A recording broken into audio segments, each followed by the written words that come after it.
Today, the SEC has charged 6 former top executives of Fannie Mae and Freddie Mac with violations of the federal securities laws.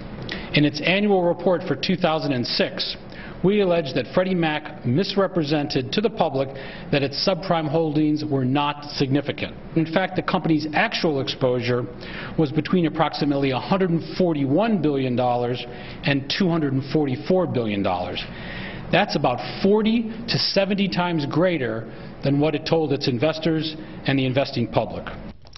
Well, the Securities and Exchange Commission, the SEC, charging 6 former top executives of Fannie Mae and Freddie Mac with securities fraud, accusing them, as you heard there, of telling their investors, misleading investors about how many high-risk loans they held, which many say led to the current housing crisis. We're back with the panel. Start there. Fred, big deal? No, this is a big deal, and further evidence that what was at the root of the whole housing crisis and the economic collapse and all those packaged loans that were subprime loans, that Fannie and Freddie were right there. Now, they weren't the only thing. Wall Street played a role, too, and a big role. But a lot of the interpretations of what was the cause were that it was all Wall Street. And it wasn't all Wall Street. It was partially Wall Street and partially Fannie and Freddie, and this is further proof of it. Juan. The rating agencies are in that, too. Indeed. So a lot of people have guilty hands, but it's interesting that you're finally seeing the SEC take action. I think a lot of people thought, you know, why is it that a lot of these Wall Street guys, bankers, they get away scot-free?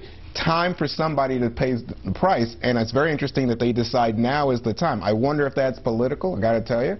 I don't know if the Obama administration decides that there's some political advantage to doing it at this point. This has been sitting there for a very long time and obvious to everybody, but you're having now to go back against some of these officials. They're long gone from Fannie and Freddie, but there's no question that they were misleading people, underestimating these subprime mortgages that they had in hand and refusing to acknowledge it to investors.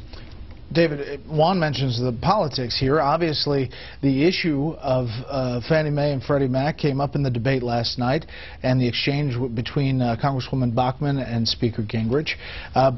Does this affect that environment, that equation? Potentially, and because we're 2.5 weeks from voting, I think that this could be problematic for the Speaker, because he has not yet figured out a way to talk about this in a way that makes Republican primary voters comfortable. They're very concerned about crony capitalism and the idea of the government being involved in things that they shouldn't be. It's become a bigger deal in Republican circles than it has been in the past, and so this does not help him to have this out there in the news, and it can prod his opponents to keep going after him about it. Okay, I want to turn topics. We didn't do a Friday Lightning Round, but this will be sort of a Friday Lightning Round. The Keystone Pipeline is in the payroll tax cut extension as it stands now. Today, the House approved an omnibus spending bill averting a government shutdown. The Senate still has to act. Fred, what about this Keystone Pipeline back and forth, and what Republicans have managed to do here? They have managed to really outwit Democrats, and particularly President Obama. This is a terrible issue for President Obama. One, it shows he's vacillating and weak and can't make a decision, one he could have made when the State Department first approved the pipeline a couple years ago. It also is a jobs program. It will produce, people dispute how many jobs, but nobody says it won't produce a lot of jobs, and the President's supposed to be for that. And then it's an energy thing. We're bringing all this oil from a secure, friendly neighbor from Canada to be against it or to want to delay it. It's very bad for Obama, and that's why he had to cave on this. So Democrats not playing the hand well up there on Capitol Hill? No, they got outmaneuvered on this one, because if the bill passed in the House with Keystone in, that Senate was in a position where they'd have to approve it. Now, let me just say that Fred just painted you a very sunny image of the Keystone Pipeline, because you even had a Republican governor of Nebraska who had objections. He subsequently said, yeah, he'd like to see the pipeline because he wants the job. Everybody wants the job. They changed the course of the pipeline in Nebraska. What I'm saying is they've changed the course, but they have to study it, and the environmentalists have a legitimate point. Let's look and see what's going on. You can't just damage and force this thing, but you know what? I think as part of this deal, Republicans are going to get their wish. The pipeline's going to go through. We'll see about the environmental damage,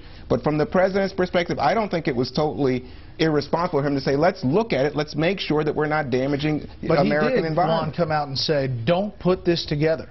Don't put these bills. Don't attach it. Don't attach it. And now, obviously, he's caving on that point. David. The president has a habit of doing things like that and then caving when it's totally unnecessary. If he would have just signed off on this, the unions would have been happy, he would have had a job-creating thing to tout, and the Republicans wouldn't have had this. And here it was hanging out there for them. It was extremely smart to go after it because you have a lot of Democrats that have been very publicly for it. The unions are for it. And there was no way Republicans weren't going to win on this politically, even if all of this maneuvering on Capitol Hill over spending and the extenders fell apart. When James Hoffa and John Boehner are on the same side of one issue. That's pretty good. Point. And look, if the president just approved this a couple of years ago when he could have, you wouldn't have had the environmentalists couldn't have built up this huge protest against him. Well, maybe they have a point, Fred. No, they don't. It's been studied to death. That's it for the panel. Let's stay tuned to see why it's always important to know where you're walking.